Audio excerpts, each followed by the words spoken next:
नमस्कार, मी अक्षरा पाटील. पुस्तक वाचन या युट्यूब चॅनलमध्ये आपणा सर्वांचं खूप मनापासून स्वागत. मित्रांनो, शिवाजी सावंत लिखित मृत्युंजय या कादंबरीचं आपण वाचन करीत आहोत.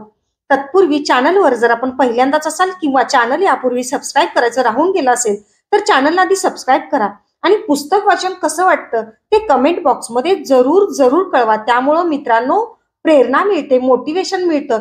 आणखी नवनवीन कथा, कविता, पुस्तकं वाचून ती तुमच्यापर्यंत पोहोचवण्यासाठी प्रेरणा मिळते. भाग 8, कर्ण 4. पहाट झाली. ओम ईशावास्यम इदम सर्वम. शिष्यगणांच्या मुखातून बाहेर पडणाऱ्या प्रार्थनेच्या मधुर आलापांनी मी जागृत झालो. आणिक आटोपून सर्वांसमवेत परशुरामांच्या पर्णकुटीसमोर ओळीत उभा राहिलो. सूर्योदय झाला आणि गुहेतून आयाळधारी सिंह बाहेर पडावा तसे दाढीधारी परशुराम पर्णकुटीच्या बाहेर आले. त्यांच्या खांद्यावरच्या परशूचं धारदार भव्य पातळ चमकन झळाळलं. दानसत्राच्या आणि दिग्विजयाच्या वेळी तसे मी अनेक ऋषी पाहिले होते. पांडवांच्या राजसूय यज्ञात तर धौम्य, धनंजय, सांदीपनी, कण्व, ब्रह्मगार्य यांसारखे महान तपस्वी दिसले होते. कोपिष्ट म्हणून विख्यात असलेल्या दुर्वासांचीही भेट झाली होती. पण खांद्यावर तळपणारा परशू टाकणारा काळ्याभोर दाट दाढीचा एवढा भव्य ऋषी मी आज प्रथमच पाहत होतो. कैलास सोडून जणू दाढी जटाधारी महेशच त्या पर्णकुटीतून बाहेर पडल्याचा भास मला झाला.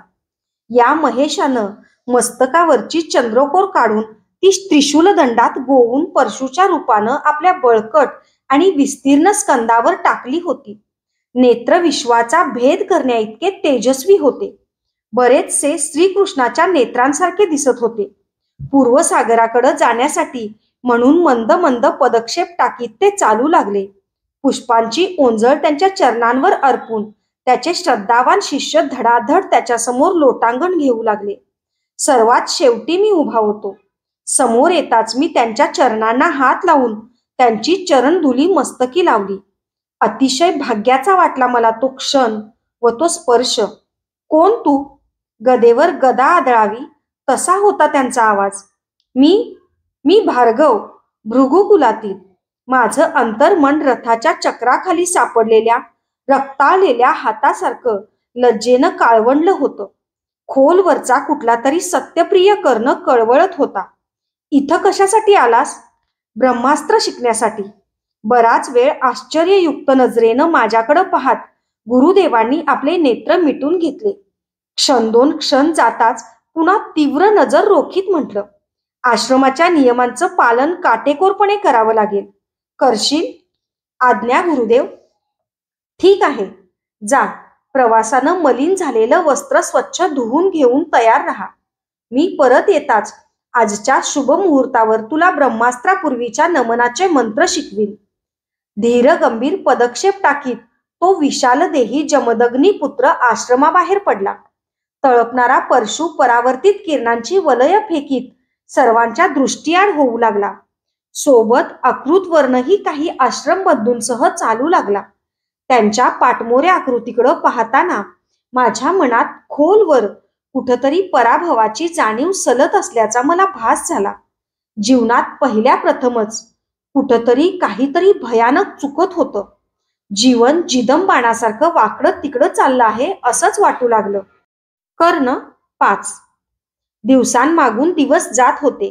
राजवाड्यातील योद्ध्यांचं जीवन अंगवळणी पडलं नव्हतं. एवढ्या लवकर आश्रमातील शिष्य जीवन आता अंगवळणी पडलं. कुणाचीही स्मृती माझ्या मनाला प्रक्षुब्ध करू शकत नव्हती. ब्रह्मास्त्राचे महामंत्र अर्धे अधिक पाठ झाले. त्याचा परिणाम म्हणूनच की काय, पण मन शांत शांत होत गेलं. राजवाड्याकडे परतावं असंही वाटत नव्हतं. जीवनमुक्तीसाठी धडपडणाऱ्या असंख्य सहकाऱ्यांच्या सहवासात घटका आणि पळं उजळून निघत होती. अकृतवर्णाचा सहवास जर अचूक अश्वत्थाम्याचीच आठवण करून देणारा होता. जीवनातल्या सर्व अंगांचा त्याचा सखोल अभ्यास ऐकताना मला काळाचं भान राहत नव्हतं. महिन्याकाठी एक दिवस असा असे की त्या दिवशी सर्व शिष्यगणाला गुरुदेवांना कोणताही प्रश्न विचारण्याची संधी देण्यात येईल. जीवनाची वाटचाल करताना मनुष्य केवळ स्वतःच्याच बुद्धीच्या जोरावर सर्व निर्णय अचूकपणे करील असं नाही. त्यासाठीच अशा दिवशी अनेक विषयांवर मनमुक्त चर्चा होईल. शंका विचारल्या जात. जे काही मी आजवर शिकलो नव्हतो ते अशा चर्चांमधून नव्यानं शिकायला मिळालं. अशाच एका नियुक्त दिवशी मीही भगवान परशुरामांना प्रश्न विचारला. भगवन, सर्वात श्रेष्ठ आनंद कोणता? तुझ्या कल्पनेनं कोणता श्रेष्ठ? प्रथम तूच सांग भार्गवा. त्यांनी उलट मलाच प्रश्न टाकला. दानाचा. माझ्या पुढं कवच कुंडल दानाचा प्रसंग उभा राहिला. नाही, दानातही मी कुणाला तरी दान केलं ही अहमपणाची जाणीव मागं राहतेच. त्यासाठी प्रथम सर्वात श्रेष्ठ काय हे पारखून घेतलं पाहिजे. भार्गव, सर्वात उंच पर्वत कोणता? हिमालय गुरुदेव, मी म्हणालो. नाही, सर्वात उंच पर्वत मनाचा. मनाच्या उंचीसमोर हिमालयही ठेंगणा आहे. म्हणूनच मन हे सुदृढ पाहिजे. असं सुदृढ मन बलवान शरीरातच असू शकतं. बलवानालाच सर्वात श्रेष्ठ आनंद प्राप्त होतो. बलहीनाला आनंद नाही, सौख्य नाही, मुक्ती नाही. म्हणूनच आपल्या आश्रमात शस्त्रास्त्रांचंही शिक्षण देण्यात येतं. हे ज्ञान मानवतेच्या संहारासाठी नाही, पण शस्त्रास्त्रांचं हे ज्ञान मानवतेच्या उद्धारात अडथळा आणणाऱ्या क्रौर्याचा संहार करण्यासाठी मात्र आवश्यक आहे. तुला मी ब्रह्मास्त्र विद्या शिकवतो आहे तीही यासाठीच. गुरुदेव, मानवता तरी जगात कशासाठी अस्तित्वात पाहिजे? केवळ कोट्यवधी वर्ष जगण्यासाठी? तसं नसावं. म्हणूनच मला जीवनातला सर्वश्रेष्ठ अंतिम आनंद कोणता हे जाणून घ्यायचं आहे.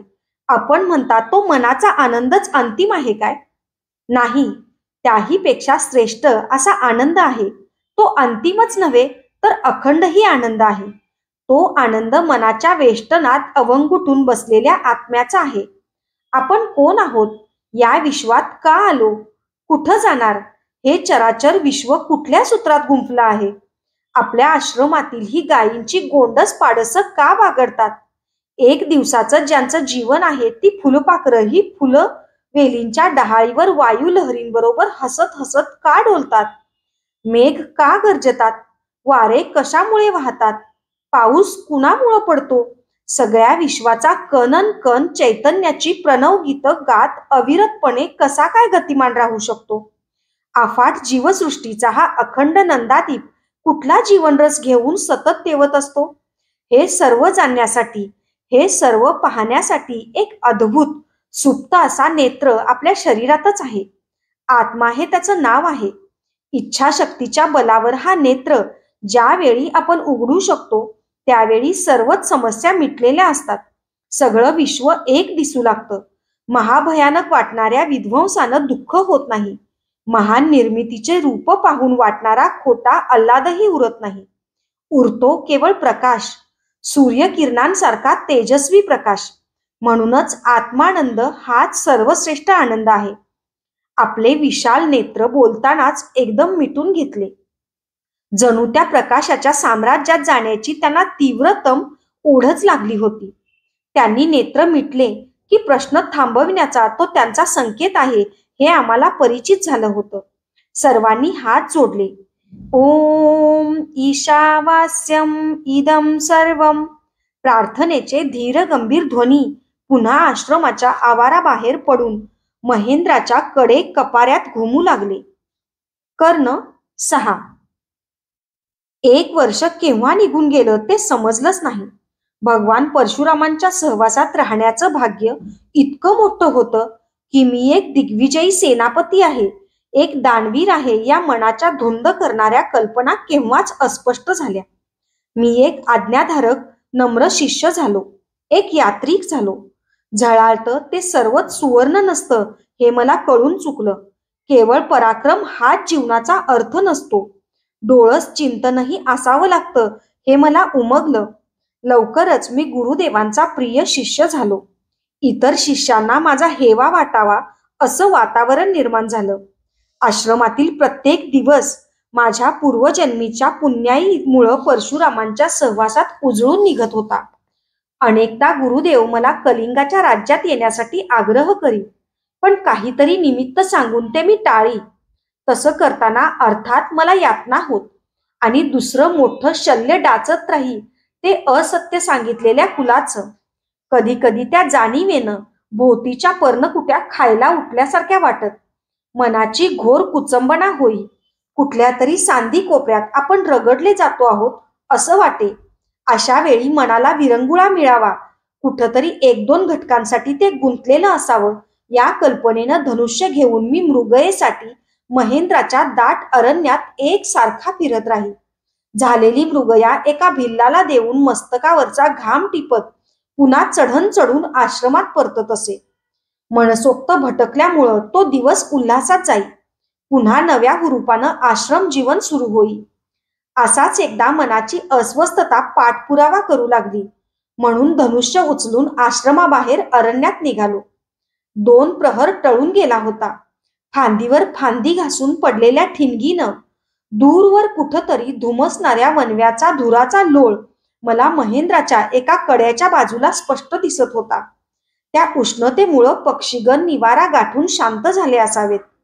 संध्या समयापर्यंत खूप भटकून सुद्धा एकही श्वापद आढळलं नाही, पण त्यामुळं उदास झालं मन. खिन्नपणे परतून महेंद्राची चढण आश्रम गाठण्यासाठी म्हणून चढू लागलो. कानांच्या छेदलेल्या पाळ्यांमोरून घामाचे बिंदू लवकर खाली टिपकत नव्हते. 2 टोकांमुळे ते दोन्हीकडं विभागून वारंवार अर्धवट तसेच थांबत होते. ते हाताने निपटण्याची आता मला सवय झाली होती. तसे ते एकदा निपटले. सर खस खस कुठलं तरी श्वापद निवाऱ्याची जागा शोधून बाहेर पडत असावं. त्याच्या हालचालीनं मार्गाबाहेरची एक झुडपांची जाळी खसखसू लागली. आवाजाचा लक्षभेद करण्याची ही फार दिवसांनी सुसंधी चालून आली होती.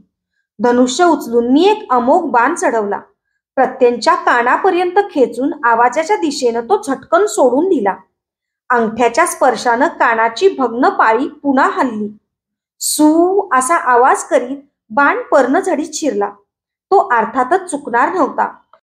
हम्म. बाणाच्या मर्मभेदानं रानश्वापदाऐवजी एका गायीचा प्राणांतिक हंबरडा माझ्या कानांवर आदळला. क्षणात शरीरावर सरसरून रोमांच उभे राहिले. हातातील धनुष्य आपोआप गळून पडलं. सगळं शरीरच कंप पाहू लागलं. भोवतीचे लता वृक्ष गरगर फिरतायत असं वाटलं. असं कसं झालं? शुभदे कुणीतरी मोठमोठ्यानं दुरून हाकात येत होतं. झुडूप एकसारखं खसखसत होतं.